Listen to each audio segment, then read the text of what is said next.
Hey, Trojan family, what is going on? Welcome back to the USC LAFB show here on the LAFB Network. I'm your host, Ryan Dyrud. We are back, officially back in Los Angeles, back in California, and of course, as I am literally stepping into my door from LAX, from traveling from Colorado, we get the breaking news that I had heard basically beginning yesterday morning, just kind of waiting for it to matriculate before jumping on here. But Coach Eric Henderson, officially leaving USC, heading back to the NFL to be the defensive line coach and run game coordinator for the Washington Commanders. So something that I didn't want to see happen. I've said many times, I think Coach Henny is a great coach. We know he's a phenomenal recruiter. He just finished number one in basically every recruiting service for his 2026 recruiting. And I do think he is a good coach that, maybe, I don't want to say needed more time, but we would have actually seen his recruits now in the system. Remember, 25 was his first set of recruits with Jakeem Stewart, Floyd Boucard, and so forth, and obviously this 26 class. So he inherited before that, and I think we could have really seen some good things come to fruition. But he will head to Washington, and USC now will look to fill this position. Now, there's a name that's already surfaced. I spoke with someone about it yesterday, and it certainly is maybe at the top of the list. I will, if it's not anything's done this evening, I will certainly create a list tomorrow of some potential defensive line candidates. But as of now, the name to watch is former Texas Tech defensive line coach Zarnell Fitch. His contract expired with Texas Tech and was not renewed this season. Now, there was some reports or rumors that he was fired. I've heard others just say that this contract just didn't renew, similar to Doug Belk with USC. Just basically whether they couldn't come to terms or decided it was best for both parties to go their separate ways, whether it be, or whether it was USC knowing the writing was kind of on the wall that Eric Henderson would be leaving, and maybe they had done some due diligence or some conversations of saying, hey, if it comes to fruition, we may have an opening for you here. For those that don't know Fitch, prior to Texas Tech, he was at TCU with now defensive coordinator Gary Patterson. So he played at TCU, right? Back in 2004, 2005, defensive lineman for Gary Patterson. Went to the NFL, played with the Jets, played over in Germany, played for the Ravens, played for Washington, and a couple of other teams before he wrapped up his career and got into coaching, where he ended up back at TCU after, getting his start as a GA and then a high school coach. And then he got back at TCU from 2014 to 2015 as the director of high school relations. And then from 2016 to 2021, he was TCU's defensive line coach for Gary Patterson. And then after 21, also the same time when Gary Patterson was then fired by TCU, then he went on to become the defensive line coach for Texas Tech, where he was the past few seasons. And just this past year, was voted by Football Scoop as the position coach of the year. Texas Tech, we know they got money. We know all of that, or they got at least one really, really powerful booster. But they did have a really solid defensive line this season, and we saw them do some good things, and obviously we're the 4th seed in the college football playoffs. So if he is the target, he is a good coach. So we'll see what it looks like in the recruiting realm. It's going to be really hard to replicate. Certainly you can't replace what Coach Henny was in recruiting. But I think certainly a guy like Fitch, and again, I'll create a deeper dive list here tomorrow if a hire doesn't happen in the next 24 hours of some other targets. But if Fitch is the leader, which we all think he is a very good coach. And obviously there's familiarity with Gary Patterson, and obviously knows the system and would come in seamlessly and be able to coach exactly the style of defense that Gary Patterson wants. So in that regard, probably a pretty good transition, or as good of a transition as you could hope for losing someone like a Coach Henderson. Now, quickly, I just want to get on here. Like I said, you can hear me. I'm even sicker today, traveling all day. So I wanted to, just get the breaking news out there. But wanted to say a couple quick things. I said many times, and I still stand by it, when we started talking about Dantlin leaving, and I was firm and, hey, I like D'Anton Lynn. I think he's a good coach, but I don't think it's the end of the world him leaving. I think they can certainly find someone that can come in and maybe even improve the defense better, that maybe fits more on the collegiate level. But that being said, I've been strong in my belief that I thought it was basically a non-starter. They had to keep Coach Belk, Coach Henne, and Coach Trevon Reed. Those are my three guys that, hey, they got to find a way to make this work and keep these three guys. We know, A, what they mean in recruiting, all three of them top recruiters in the country, and B, just having some continuity on what they've built over the past 2 seasons. Not only do you have some of these players that kind of came here because of these position coaches, but you've started to build some momentum and build some progress, and switching everything up, we'll see what kind of regression that could have. So I still believe those three guys would have been, in my opinion, the best to stay. But that being said, and this is not me just trying to be glass half full all the time, I am much less concerned with this defensive staff than I was 3 weeks ago. 3 weeks ago, before Gary Patterson was hired, and then there was these rumblings of like, oh, they may not retain any of their staff either. And then Gary Patterson gets hired, but we hear about Doug Belk leaving seemingly on the same night. And it was like, okay, well, that's just one gone. That's unfortunate. As long as they keep Reed and Henne. Well, then, Reed seemed locked in and still does seem locked in, so that's good. But then we just these murmurs of, is Henne actually going to stay? He's taking an interview with the Cowboys. Is he unhappy being overpassed? I was definitely a lot more concerned back then. But what I think, and I think this is what everyone needs to recognize, is that none of this, and many of us said this back in December, even though the process took a long time, but none of this was like a shock or a surprise to Lincoln Riley, Chad Bowden, Jennifer Cohen, and all the powers that be. This was a methodical process that was well thought out, and they had contingency plans at basically every step of the way. You see Belk leave, they bring in Gonzalez and Carter, two very accomplished secondary coaches, to join forces now with Trevon Reed. So you've got Trevon Reed as your elite recruiter, still coaching cornerbacks, but you've got now two guys that A, know Gary Patterson, so familiarity there, but B, are really good coaches. I mean, Paul Gonzalez and Sam Carter are both really solid coaches. These aren't just throwaway names they added to the staff, or like we see all the time when a guy gets hired and he goes and like gets his guys, and you're like, oh man, that's, I get that he knows him, but they've never had success not on his staff. Both Gonzalez and Carter had success away from Gary Patterson also, but now they can probably have the most success with Gary Patterson with the type of players that USC can get. We saw at linebacker, like the whole question of Rob Ryan. Well, they're going to be able to keep him as an analyst, use all that knowledge, and go and get a guy like Mike Eckler who can be your special teams coach and your linebacker coach as one of the best in the business. You probably upgrade certainly those two positions there.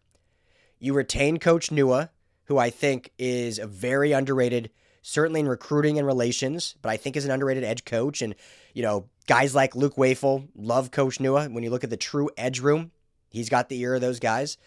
So I'm bummed to see Henne go. You guys all know where I stand with him. I think he was really important to keep him. I think he's a really good coach. He's obviously the best recruiter in college football.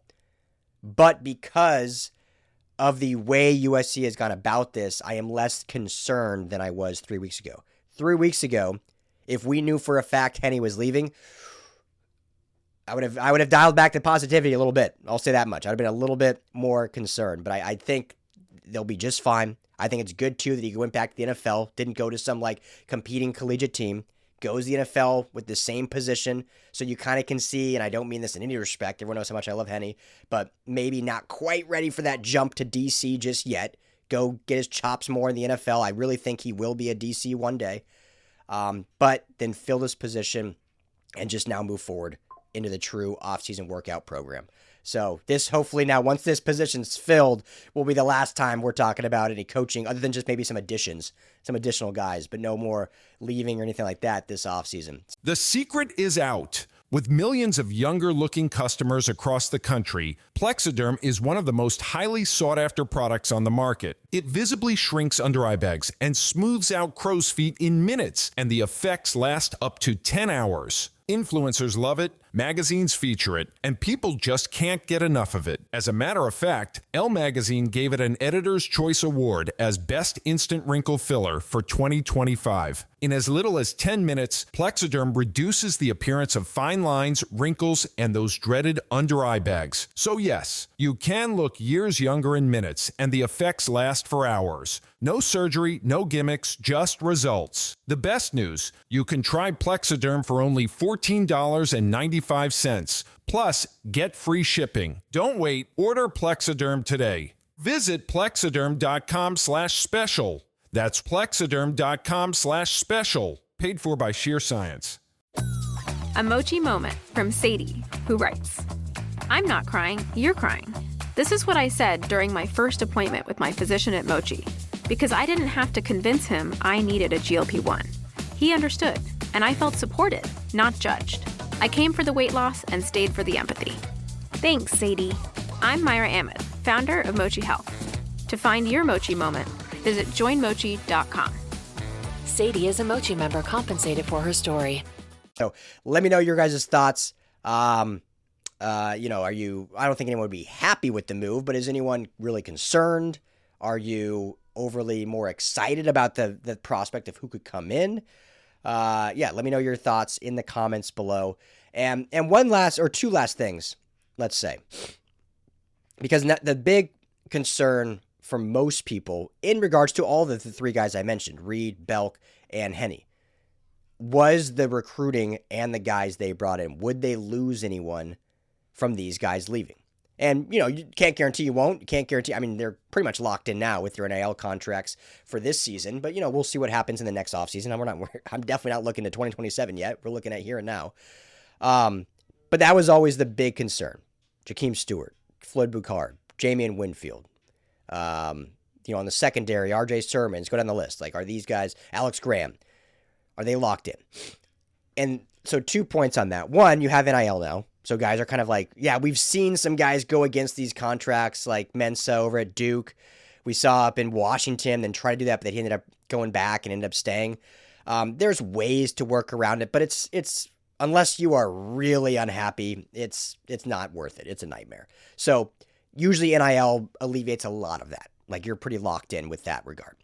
But two, as good as these position coaches are at recruiting and coaching and relationship building, as important they are in all of that, if you're committing to a school simply for one position coach, you're probably committing to the wrong school.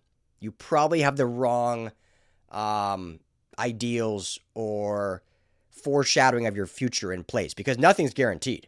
I mean, position coaches leave all the time, whether it's firing or promotion or whatever. I mean, we heard, I think it just came out from, which we kind of knew about anyway, but it came out from Rivals that Ryder Lyons was kind of going back and forth after, basically was done with USC, or that had moved on. USC had moved on. He was kind of between BYU and Oregon, but for him, he was really close with Will Stein, the OC at Oregon, and he didn't believe that he would be there long. Like, he just believed, like, even if he's there when I get back from my mission, it might be 1 year and he's out. So he decided to, go elsewhere. So for him, Oregon was mostly because of Will Stein. BYU was mostly because of the school. So now we will see more of these guys that are, hey, who's committed to USC as a program, as a teammate of all these guys, plus the head coach in Lincoln Riley. Contrary to what fans believe, players love Lincoln Riley. Right? We got to see it happen on the field. We got to see a 10-win, 11-win season, college football playoff. We got to see that. We're talking all offseason about that. But it's not like there's any disdain for the head coach among these players. Floyd Boucard, if you guys remember, I talked about Floyd Boucard's recruitment. The catalyst in his recruitment was Lincoln Riley. Now, obviously, Coach Henny was a huge part of that, but Floyd Boucard was quoted saying, I talked to Coach Riley almost every day. He was the main reason I committed to USC was because of Coach Riley. That's an offensive head coach talking to a defensive lineman. So that is still very important too. Your position coaches are extremely important. I'm not saying they're not. I'm not trying now to flip on this now that Coach Henny's leaving. I still think it's a bad loss. I would love to see him stay. I'm just trying to say I don't think it's the end of the world based on how USC has gone about this, the plan that they have continually shown they have had, and the strategy they've continued to employ, and also the fact that a lot of these players are truly, while they might say on social, hey, they're for a guy, which they should be, they are here for USC. They are here for Coach Lincoln Riley. Alex Graham, I don't know if many of you saw this, but his mother came out and said that, when it was back and forth, they didn't re-sign till the final day before the transfer portal closed. And they basically said, we are here still because of Lincoln Riley. And that's a defensive nickelback / safety talking about his offensive head coach. So those things matter. And if you're Lincoln Riley, and as long as you've conjugated a plan to all these defensive players of A, we're going to get you the best position coaches possible to replace who's leaving. B, our plan for you really hasn't changed. Like, this is what we believe we want to do. This is what we want to accomplish. And this is how we believe you can help us accomplish that. And B, this is what we want to do at USC. You've seen the progress we've made. You've been a part of it, or you're going to be a part of it. Why would you leave now? We're all in this together. Let's make this happen. So, bummer news, but the sun will rise. I'm happy for Coach Henne getting back to the NFL. I texted with him earlier. I think he'll be great over in Washington. Like I said, glad he didn't go to some rival college. Glad he didn't end up somewhere where we'd have to see him at the collegiate level. So he can go back to the NFL and, live that lifestyle, which is a little different, obviously, and he'll have a great impact there, I'm sure. So, but I'll be back tomorrow, certainly. If it is Zarnell Fitch, then hey, we'll move quickly on that. If it's not, or it just hasn't been announced yet, I'll put together a list of some other candidates for you guys to be able to kind of take a look at. So let me know your thoughts in the comments. But Coach Eric Henderson leaving USC for the NFL, heading back to the Washington Commanders. Appreciate you, family. Hit that like and subscribe. Let's keep this rolling. Glad to be back with you here in Los Angeles. Balmy 85. I left Colorado this morning and it was 30, and I get off the plane and it's 85. I'm obviously not dressed for that, so but good to be home. So appreciate you all. As always, family. Fight on. Hey, Trojan family, thank you so much for hanging out and watching the USC LAFB show. Before you go, let me tell you quickly about our friends over at Sleeper. Go right now, download the Sleeper app. It's the #1 sports app, not just for season-long fantasy, but they've got live pickers, they've got live stat updates, they've got a chat you can chat with other users, plus the daily pick'em, which is a blast, or daily fantasy, whatever you want to call it. You go and pick 2 to 8 players across any sports. If you're talking USC, go choose Jade Mayav in his next matchup. Pick more or less passing yards, more or less touchdowns. You stack those, and you can win real money. When you go to make your first deposit, make sure you use our promo code USCLAFB. You're going to get a match deposit up to $100. Put in $100, you get $100 free to play with from Sleeper. Put in $10, they'll match you that $10. So now you're sitting at $20 to play with. But also right now, for any new users, no deposit required. You get $20 free entry. You can stack both. You can get the $20 for free. Go make a deposit. Use USC LAFB. And now you've got a bunch of free money to play with right there on the Sleeper app. Check it out, Trojan family. And when you do, tell them the guys at the USC LAFB sent you.